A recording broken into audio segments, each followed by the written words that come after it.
Das Gescharre um die Neuwahlen und die Kritik an der Bundeswahlleiterin fragen wir all das nach bei Politikwissenschaftler Professor Oliver Lembke. Ich grüße Sie. Hallo. Hallo.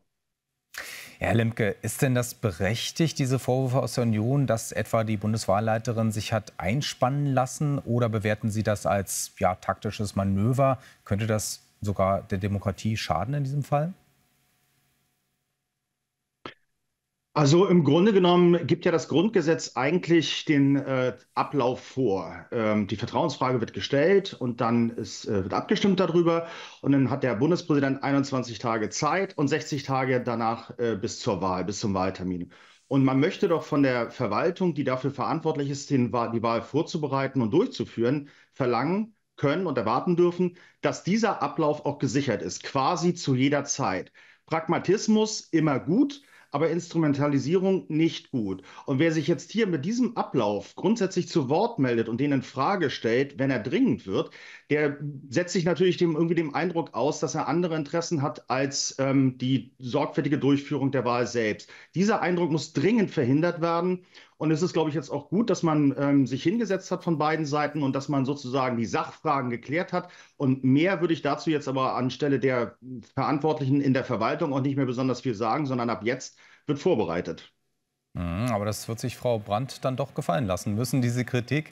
Herr Lembke, die Neuwahlen kommen ja am 23. Februar, wenn es eben alles nach Plan läuft. Allerdings, der Termin kollidiert wohl mit den Winterferien in Sachsen und wohl auch im Saarland. Ist das ein Problem, zumal man ja will, dass weniger als Menschen als sonst per Briefwahl abstimmen? Ja, das ist ein Problem in der Tat mit Blick auf die Briefwahl, aber die gibt es eben halt und man kann, also dieser Wahltermin, der ist jetzt so letztendlich ja auch umkämpft gewesen, dass man sich doch freuen kann, dass er jetzt als Kompromisslösung für die beiden Maximalforderungen feststeht. Und dann gibt es eben halt diese, sagen wir mal, leichte Behinderung durch Ferien. Aber den kann man ja tatsächlich auch, der kann man ja auch durch Briefwahl sozusagen ein bisschen abhelfen. Auch wenn man grundsätzlich natürlich die Leute wieder in die Wahlkabine auch bringen sollte. Das ist etwas, was ich tatsächlich auch selber begrüßen würde. Aber das sind jetzt Maximalforderungen gewesen und jetzt gibt es diesen Kompromiss. Und der Kompromiss, der ja auch sich zeitlich richtig sozusagen in der Mitte bewegt, der dürfte doch vielleicht auch dazu beitragen, dass man jetzt nicht mehr über über die Vertrauensfrage als Gegenstand des Wahlkampfes weiterreden muss. Das, denke ich, ist etwas, wovon wir dringend wegkommen sollten. Mhm. Und wird sich nun bis zum Wahltermin eigentlich noch was bewegen, Ihrer Ansicht nach? Oder verliert jetzt Deutschland weiterhin Zeit, in der eigentlich wichtige Gesetze und Reformen verabschiedet werden könnten? Ja, also Deutschland verliert Zeit. Teile der Wirtschaft machen darauf ja auch eindeutig aufmerksam, dass das so ist. Zeit, die man eigentlich dringend zur Ankurbelung der Wirtschaft brauchen könnte. Insofern wäre es auch möglich, dass man, sagen wir mal, die Restlaufzeit der Restregierung, wenn man so sagen darf, nutzt, um einige Dinge auch noch auf den Weg zu bringen. Denn die Bedingung der CDU scheint ja ausgeräumt zu sein. Also jetzt haben wir die verbindliche Zusage, wann die Vertrauensfrage gestellt wird. Und das war ja immer die Voraussetzung für die CDU, sich auf bestimmte Gesetzesvorhaben auch noch einzulassen und dann eben halt im Gegentausch gewissermaßen auch als Mehrheitsbeschaffer der Restregierung zu fungieren. Und da gibt es ja noch einiges, was man vernünftigerweise machen könnte. Und bei einigen, sagen wir mal, Soforthilfeprogrammen für die Wirtschaft, denke ich, wäre die Mehrheit auch vorhanden. Da ist ein Konsens da. Das könnte man also, glaube ich, noch, bevor die Zeit abgelaufen ist, auf den Weg bringen und sollte man sicherlich auch. Mhm. Schauen wir, ob das passiert. Der SPD-Kanzler Scholz macht ja auch zum Ende dieser Regierungszeit eigentlich keine glückliche Figur. Nun mehren sich auch in der SPD Stimmen, die ihn als Kanzlerkandidaten durch den Verteidigungsminister Pistorius ersetzen wollen. Ist das aus Ihrer Sicht sinnvoll?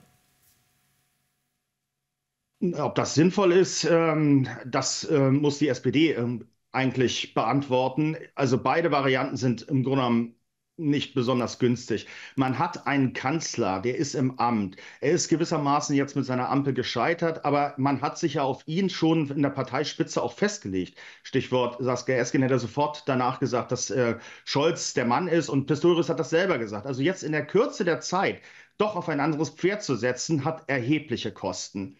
Aber Pistorius ist deutlich beliebter als Scholz. Das ist eine Abwägung, die jetzt im Willy Brandt-Haus im Grunde genommen gefällt werden muss. Beides sind sehr unangenehme Varianten. Im Grunde genommen könnte man den Eindruck haben, dass die SPD auch so ein bisschen resignativ sich jetzt fügt, um vielleicht eben halt Juniorpartner in einer vermeintlich großen Koalition dann zu werden. Und das sind die Aussichten. Und ich glaube, daran ist auch gar nicht mehr so wahnsinnig viel zu ändern. Interessant ist ja, dass Scholz, als er die Generalabrechnung für Lindner sozusagen am Dienstagabend verkündete, ne, und so richtig auch mal emotional starke Worte hören ließ, dass er da sofort innerhalb der Partei, innerhalb seiner eigenen Partei auch starke Resonanz gefunden hat. Da schien er ja dann sofort gesetzt wieder zu sein.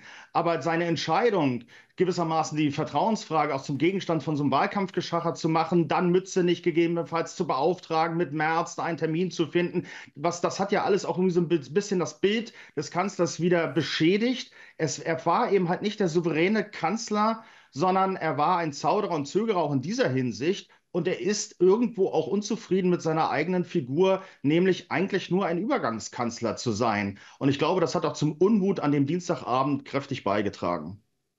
Das sagt der Politikwissenschaftler Oliver Lemke. Vielen Dank für diese Einschätzungen.